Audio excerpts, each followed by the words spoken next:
Muy buenas noches. Muchas gracias a IPAE por la invitación. Es un placer para mí, de parte del BID, para estar aquí esta noche y presentarles el reporte insignia del BID, que este año trata sobre el tema de habilidades a lo largo del ciclo de vida.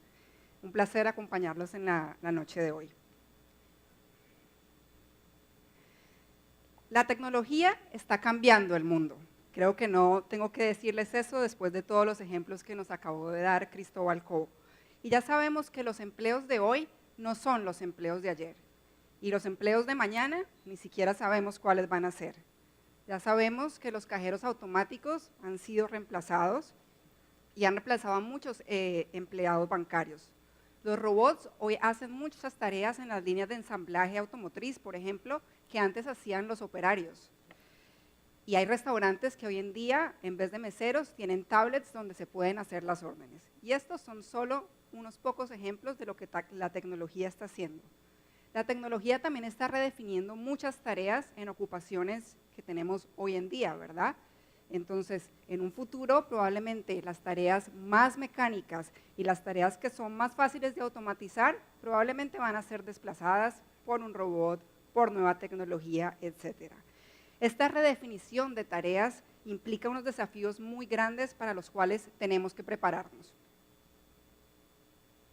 Entonces, el cambio tecnológico aumenta la demanda de habilidades que tienen que ver con el uso de la tecnología, habilidades que complementan la tecnología o que crean nueva tecnología. Por eso es que hoy vemos una demanda en carreras como la ciencia, la tecnología, la ingeniería y las matemáticas. Pero también hay un aumento en la productividad que hace, como se decía antes, que las características que nos hacen más humanos sean demandadas. Por eso también vamos a ver un aumento en el pensamiento crítico, en las habilidades de pensamiento abstracto, en la creatividad, en las habilidades socioemocionales y en todas esas cosas en las que nunca vamos a poder ser reemplazados por un robot. Y es imposible saber con certeza cuáles son esos trabajos y cuáles son esas ocupaciones y cuáles son esas habilidades que vamos a necesitar para el futuro.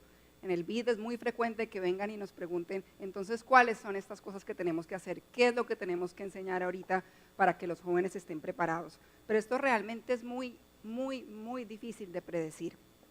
Pero lo que sí sabemos es que los empleos del futuro van a requerir a gente que esté muy preparada, que tenga habilidades, más habilidades y mejores habilidades de las que tenemos hoy en día. Entonces, la clave para enfrentar estos nuevos cambios tecnológicos está en habilidades, invertir en habilidades. La mejor respuesta de política pública que podemos tener ante el cambio tecnológico es invertir en las habilidades de nuestros niños y de nuestros jóvenes para que estén preparados para enfrentarse para todos estos cambios que se nos vienen. Entonces, ¿qué son las habilidades? En nuestro libro las definimos como las capacidades innatas o adquiridas que determinan la productividad de un individuo. Y ya sé lo que están pensando. Hay otras habilidades que no tienen que ver con el mercado de trabajo. Entonces, les adelanto y les aclaro que para este libro tomamos esta definición porque hablamos de habilidades que permiten que seamos productivos en el mercado de trabajo. No desconocemos que hay otro tipo de habilidades, pero nos enfocamos en estas. ¿Y qué tipo de habilidades son estas? Tenemos habilidades generales y habilidades específicas. Habilidades generales son, por ejemplo, las habilidades socioemocionales que mencioné brevemente antes, que enseñan a los individuos cómo enfrentar y cómo comportarse con las demás personas, pero también a manejar sus propias emociones. Entonces hablamos del trabajo en equipo, de la empatía, del liderazgo, de cómo nos comunicamos los unos con otros. Las habilidades cognitivas tienen que ver con la memoria de largo plazo y que con algunas otras funciones mentales, ¿no? De cómo coordinamos los pensamientos y las formas de pensar. Y el tercer tipo de habilidades generales son las académicas, que son las que quizá más comúnmente escuchamos, ¿no? Tienen que ver con los conceptos, con los hechos y con las demás cosas que se involucran en áreas como la lengua, las matemáticas, las ciencias, etc. También hablamos de habilidades específicas, de habilidades que permiten aumentar la productividad en un rango específico de ocupaciones o de sectores o incluso de una firma en específica. Todas estas habilidades son importantes y es fundamental desarrollarlas.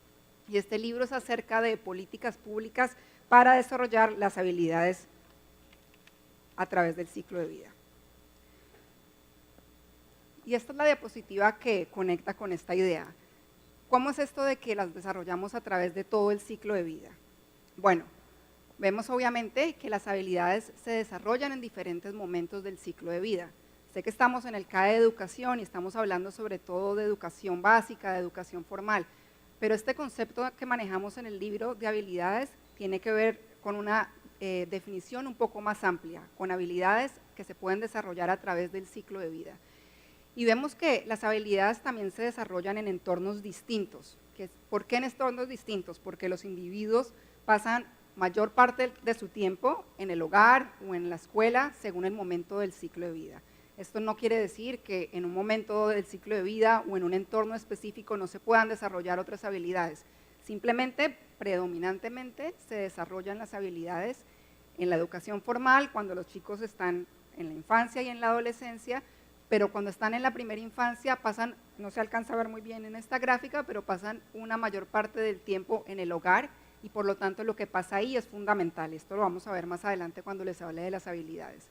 Y obviamente cuando las personas han salido de la educación formal, muchos de ellos entran a formar parte del mercado laboral y por lo tanto lo que pase ahí es muy importante. Ahí se desarrollan la mayor parte de las habilidades. Pero esto crea un desafío adicional, dado que las habilidades se crean en diferentes momentos, en diferentes sitios, esto hace que también haya muchos actores involucrados y muchos facilitadores diferentes para el desarrollo de las habilidades. Entonces, los padres, los maestros, los empresarios, los colegas, los compañeros en el colegio, todos influyen de alguna manera en el desarrollo de habilidades en todo este ciclo. ¿Cómo está América Latina y el Caribe en términos de habilidades? En este libro constatamos dos hechos importantes. Uno muy positivo, y es que hemos mejorado, hemos hecho un esfuerzo muy grande por desarrollar las habilidades de nuestros ciudadanos, y esto se ha reflejado en algunos indicadores que ahora les voy a mostrar. La mala noticia, desafortunadamente, es que no hemos hecho lo suficiente. Tenemos que hacer aún mucho más, y esto lo vamos a ver ahora. Un ejemplo. Un indicador de las habilidades de las personas, de la fuerza laboral, es el número de años promedio que acumula un país, ¿verdad? Entonces vemos que los años de educación han aumentado sistemáticamente a lo largo del último siglo.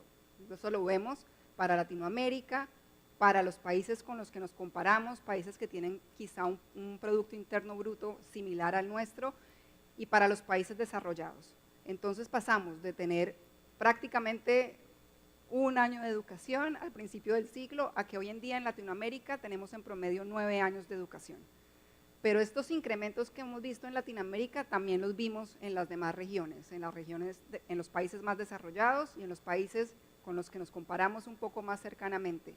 Y por lo tanto, todavía encontramos una brecha grande en el número de años acumulados en nuestros países con respecto a los países desarrollados.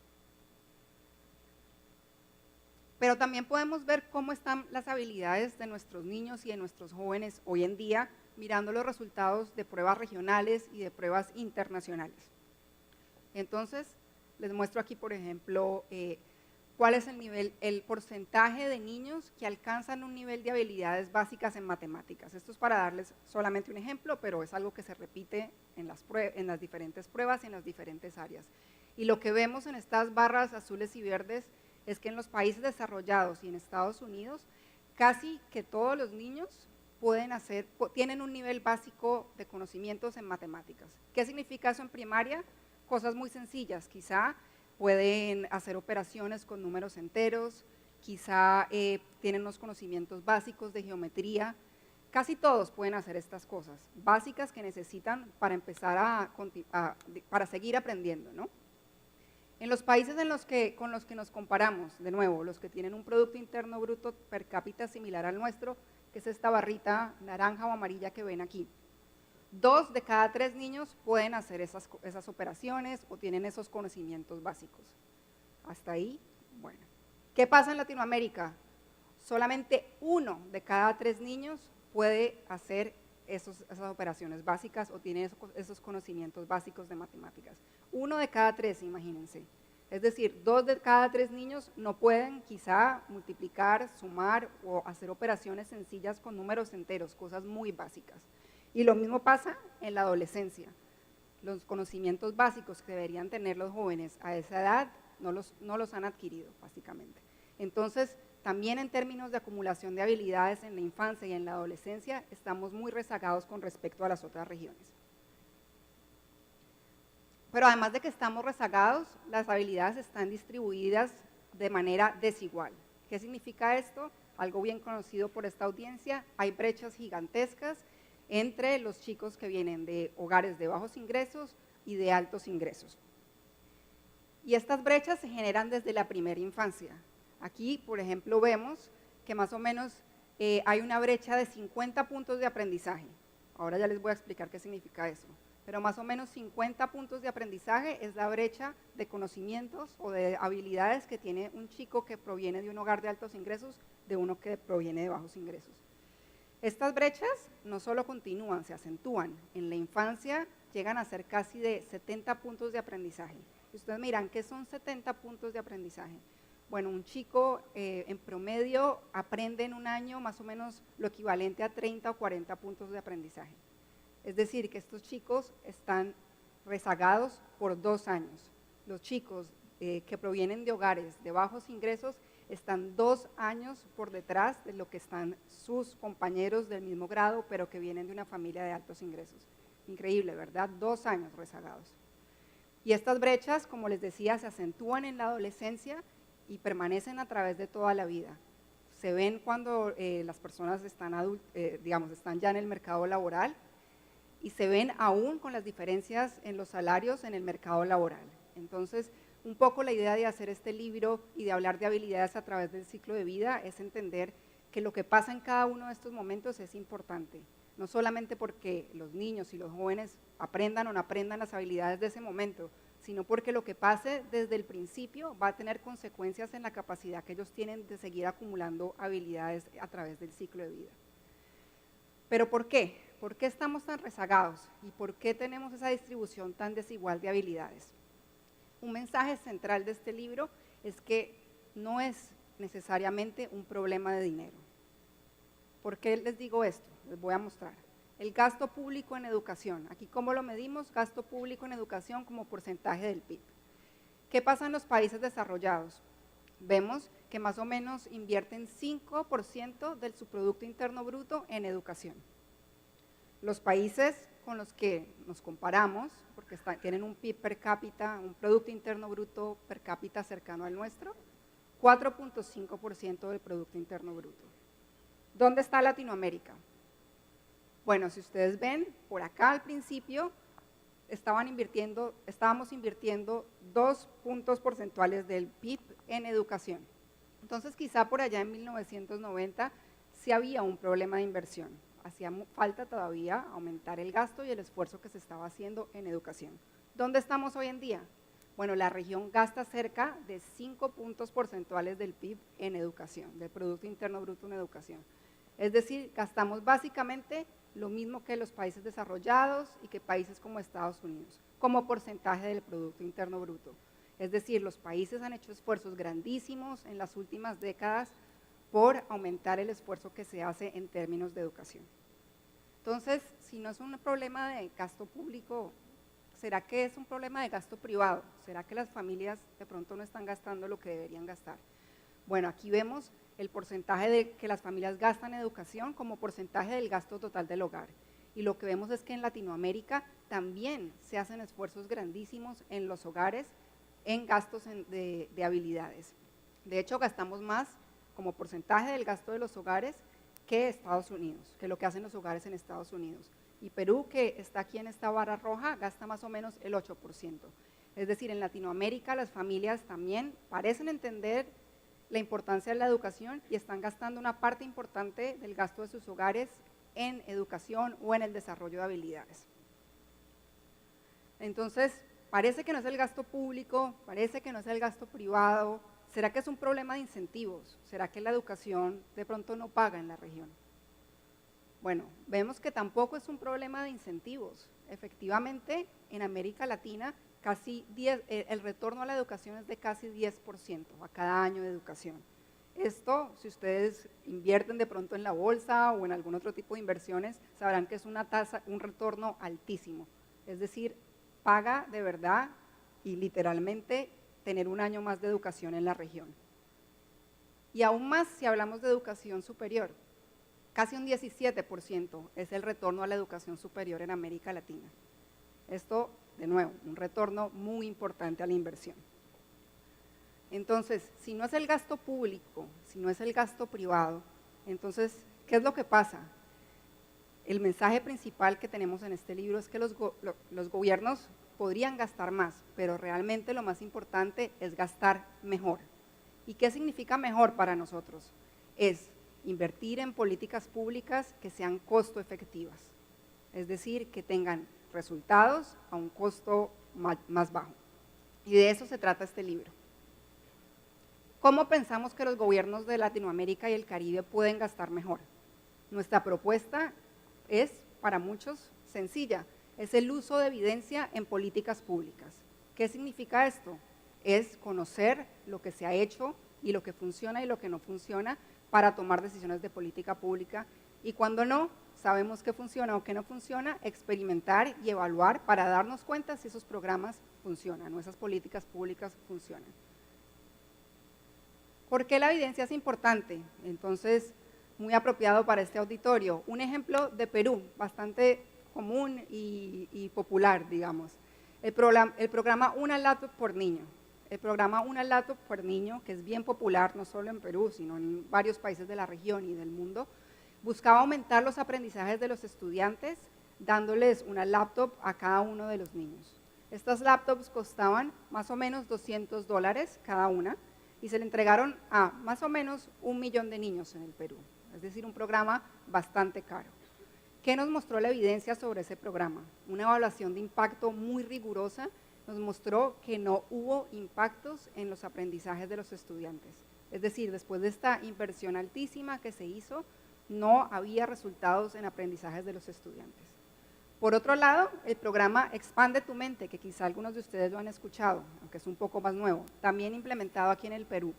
El programa Expande tu Mente buscaba también aumentar los aprendizajes de los estudiantes, pero querían hacerlo ¿cómo? A través de la motivación de los estudiantes.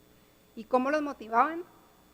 Les mostraban un video, digamos, de 2 horas, donde se les mostraba a los niños que la inteligencia no está dada, que el cerebro es como un músculo que si se puede entrenar, puede aumentar su capacidad.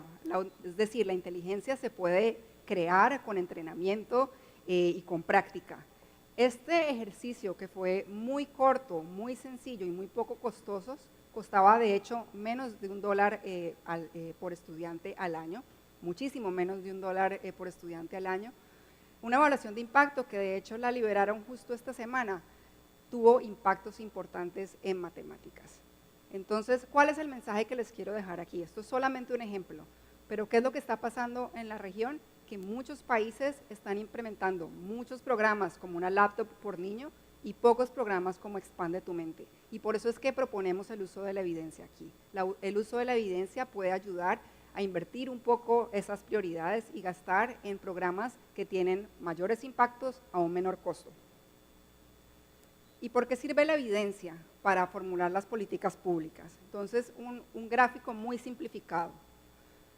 ¿Cómo es el proceso normalmente de políticas públicas? Primero se identifica un problema, ¿no? ¿Qué es lo que queremos hacer? Queremos mejorar los aprendizajes en matemáticas, mejorar los aprendizajes en ciencias. Solo un ejemplo. Analizamos el contexto en el que nos encontramos, analizamos el conocimiento que tienen quizá los expertos, los docentes, los rectores de las instituciones donde vamos a implementar esto. Y miramos la evidencia, miramos qué conocimiento existe sobre estos programas. ¿Se han implementado o no se han implementado? ¿Han tenido impactos o no han tenido impactos? Después de eso se diseña un programa, ¿verdad? Simplemente lo diseñamos, ponemos todos sus componentes y en una tercera etapa hacemos un programa piloto. Hasta ahí no les estoy diciendo nada nuevo, ¿verdad? Hacemos un programa piloto en el que de pronto afinamos algunos detalles, vemos si las cosas están funcionando bien. El cuarto punto es crítico para el proceso de políticas públicas. El cuarto punto es evaluar la efectividad. ¿Qué significa evaluar la efectividad? Bueno, hacer una evaluación de impacto rigurosa y ver si esto está funcionando. Por último, si esto funcionó, lo implementamos a gran escala. Esto es el círculo virtuoso de las políticas públicas. ¿Qué pasa si no hay evidencia y qué pasa si no hay evaluación de impacto? Este círculo virtuoso se para. ¿Y por qué se para? Porque los formuladores de política están un poco a ciegas, no saben qué es lo que va a funcionar, no tienen una brújula que oriente lo que van a hacer. Pero ¿cómo se hace eso en la práctica? De nuevo, un ejemplo de Perú, el Minedulab, que probablemente muchos de ustedes aquí conocen. Fue creado hace unos años al interior del Ministerio de Educación para generar nueva evidencia y encontrar intervenciones costo efectivas e implementables a gran escala. Uno de sus resultados fue el programa Expande tu Mente, que les estaba mencionando antes. Entonces, lo que proponemos en el libro es repensar la política pública. ¿Cómo? Experimentando, evaluando y haciendo uso de la evidencia para tomar decisiones. Pero ¿cómo acceder a la evidencia? La evidencia es costosa y toma tiempo. Nosotros hemos hecho una parte del trabajo y por eso como parte de este libro también estamos lanzando una plataforma web que se llama el Skills Bank. El Skills Bank es de libre acceso y lo que hace es facilitarle a los formuladores de política el acceso a la evidencia sobre qué funciona en cada una de las etapas del ciclo de vida. Les muestro muy brevemente cómo funciona. Ustedes van allí y, por ejemplo, quieren saber qué evidencia existe sobre qué funciona en los aprendizajes de primaria. Entonces, hacen clic ahí. Y eso los llevaría a un listado de evaluación de programas que se han implementado de forma muy rigurosa para mejorar los aprendizajes en primaria. Y aquí encontramos un resumen de la efectividad de esos programas. Por ejemplo, las tutorías individuales parecen ser muy efectivas porque se marcan ahí 5 estrellitas. Eso quiere decir que tienen un impacto muy grande. Y también podemos ver que estas evaluaciones, en este caso, vienen de fuera de la región, no de Latinoamérica. Y pueden hacer clic también en cada uno de estos programas para encontrar cuáles son las evaluaciones de impacto que están detrás de eso y qué es lo que dicen cada una de esas evaluaciones. ¿Qué es lo que encontramos en esta revisión sistemática? Hoy les voy a hacer un resumen muy rápido, pero en el libro vemos qué funciona en cada una de las etapas del ciclo de vida. ¿Dónde aprenden los niños? Los niños aprenden en la casa y en las escuelas. Entonces vemos que lo que pasa en las casas es muy importante porque, como les decía antes, los niños más chiquitos pasan la mayor parte del tiempo en el hogar. Y aquí vemos que, por ejemplo, los programas de crianza tienen un potencial grandísimo para cerrar las brechas cognitivas. ¿Por qué? Porque todos los padres probablemente quieren lo mejor para sus hijos, ¿verdad? Pero eso no significa necesariamente que sepan cómo hacerlo, cómo desarrollar las habilidades de sus hijos. ¿Y qué son estos programas de crianza? Un ejemplo, el famoso programa de crianza de Jamaica, en donde iban a los hogares, unos trabajadoras sociales iban a los hogares y les enseñaban a las madres formas productivas de interactuar con sus niños, les enseñaban a hacer juguetes con materiales que tenían en el hogar y simplemente les mostraban cómo jugar de forma que los niños pudieran desarrollar sus habilidades. Este programa fue bastante evaluado y se encontraron impactos en habilidades cognitivas, socioemocionales, académicas, incluso 25 años después de que los niños habían participado en el programa, se encontraron diferencias salariales importantísimas. Y de la misma forma vemos que hay otros programas de crianza que han tenido impactos importantes que permiten cerrar. Esta barra amarilla era la que mostré antes, que mostraba la brecha en habilidades cognitivas. Es decir, los impactos de estos programas pueden cerrar esta brecha hasta en un 75%. Entonces tienen una capacidad importante. Estos programas también sirven para cerrar las brechas socioemocionales. Entonces vemos que otros programas que se han implementado parecidos a estos programas de los que les estaba describiendo antes, tienen impactos importantes también en el comportamiento de los niños y permiten cerrar esas brechas socioemocionales. Pero ¿dónde más aprenden los niños? Bueno, en la escuela, ¿verdad?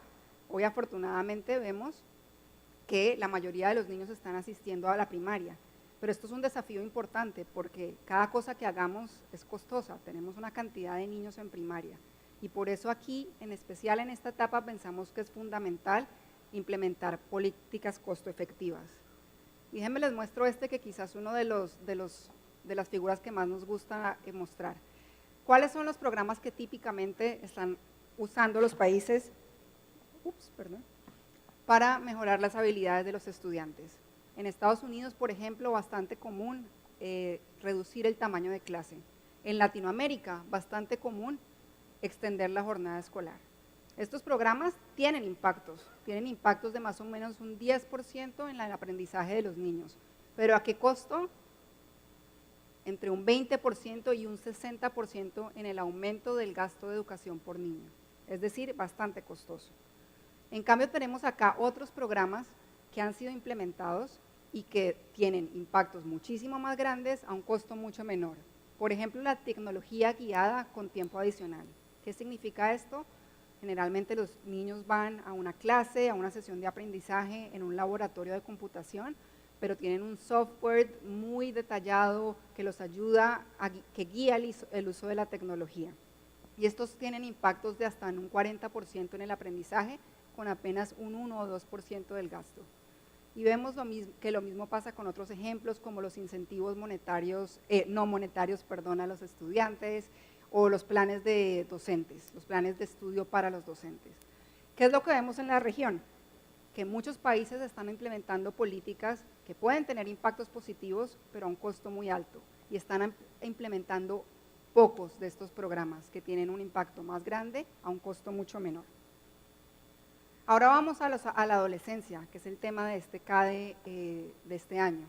¿Dónde aprenden los adolescentes? Bueno, en la casa, en la escuela, mucho también tiene que ver con su interacción con sus pares o con sus compañeros.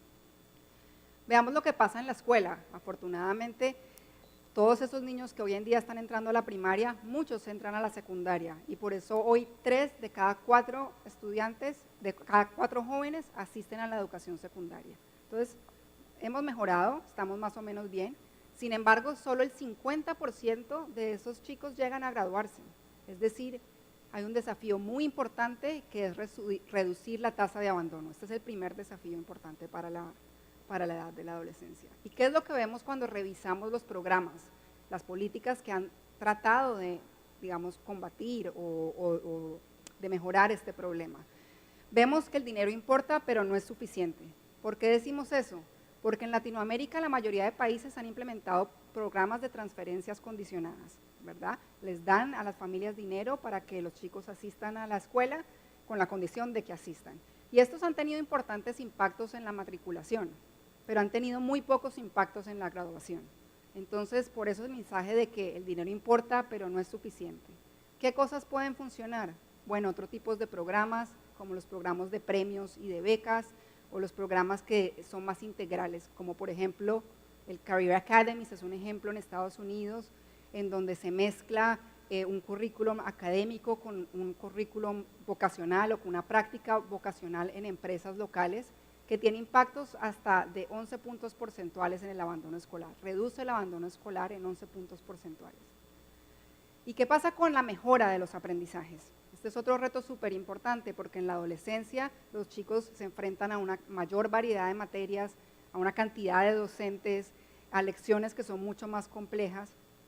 Desafortunadamente sabemos poco, ¿verdad? Y quizás es la razón por la que el CADE de este año se dedica a la secundaria. Sabemos poco de qué es lo que funciona para mejorar los aprendizajes en secundaria. En nuestra revisión sistemática y en la información que tenemos también en el Skills Bank, vemos algunos programas que parecen funcionar en la secundaria, como los modelos integrales, sin excusas, que utilizan algunos colegios en Estados Unidos, los vouchers, la jornada escolar extendida y los incentivos monetarios. Pero como se imaginarán, todos estos son programas bastante costosos. Vemos también otros programas que parecen ser bastante promisorios, que tienen que ver con el apoyo a los docentes, y un tema muy apropiado en este momento en el Perú. Todos sabemos el valor que tienen los docentes para mejorar los aprendizajes de los estudiantes, y nosotros vemos que efectivamente los programas que dan, por ejemplo, incentivos a los maestros, o que apoyan las prácticas pedagógicas, o incluso programas que incentivan la selección meritocrática de los docentes para entrar a la carrera magisterial, todos tienen impactos importantes en los aprendizajes y por eso pueden ser un camino para ir. Para terminar, el tercer desafío en la adolescencia, controlar las conductas de riesgo. Es claro que durante la adolescencia los niños están expuestos a muchos riesgos y hay tasas altas de embarazo adolescente, de adicciones, de criminalidad. ¿Qué vemos en términos de los programas? Vemos que programas como el de Familias Unidas en Ecuador, que buscaba mejorar las habilidades socioemocionales de los estudiantes, tuvieron impactos positivos, es decir, redujeron los problemas de conducta que tenían estos adolescentes. Y también este tipo de programas que tratan de abordar las habilidades socioemocionales, de desarrollar las habilidades socioemocionales de los chicos, vemos que tienen impacto en ellas. Entonces hay un potencial muy grande también en este tipo de programas para desarrollar las habilidades socioemocionales de los chicos. Para terminar, entonces, una agenda de políticas para desarrollar habilidades en América Latina supone revisar la evidencia de lo que ya se ha hecho en otros países y ver si esto ha tenido impacto o no. Y si no existe esta evidencia, supone evaluar y darnos cuenta de si se está funcionando o no. Y hoy les presenté simplemente algunos ejemplos que nosotros encontramos cuando hicimos una revisión sistemática de las evaluaciones rigurosas que se han hecho a lo largo del mundo, ¿no? Y vemos, por ejemplo, que los programas de crianza durante la primera infancia son importantes, otros tipos de programas son importantes durante la infancia y durante la adolescencia, no solamente enfocarnos en el dinero, sino también en generar incentivos para que los adolescentes se queden en la escuela. De modo que los dejo con un mensaje, y es que el tren de la tecnología está acelerando, y para poder montarnos en ese tren necesitamos que las políticas públicas apoyen a nuestros niños y a estos jóvenes para que hoy en día adquieran las habilidades que necesitan para enfrentarse a las demandas del mercado laboral del mañana. Muchísimas gracias. Esperamos que el libro y que el Skills Bank puedan ser un inicio. Gracias.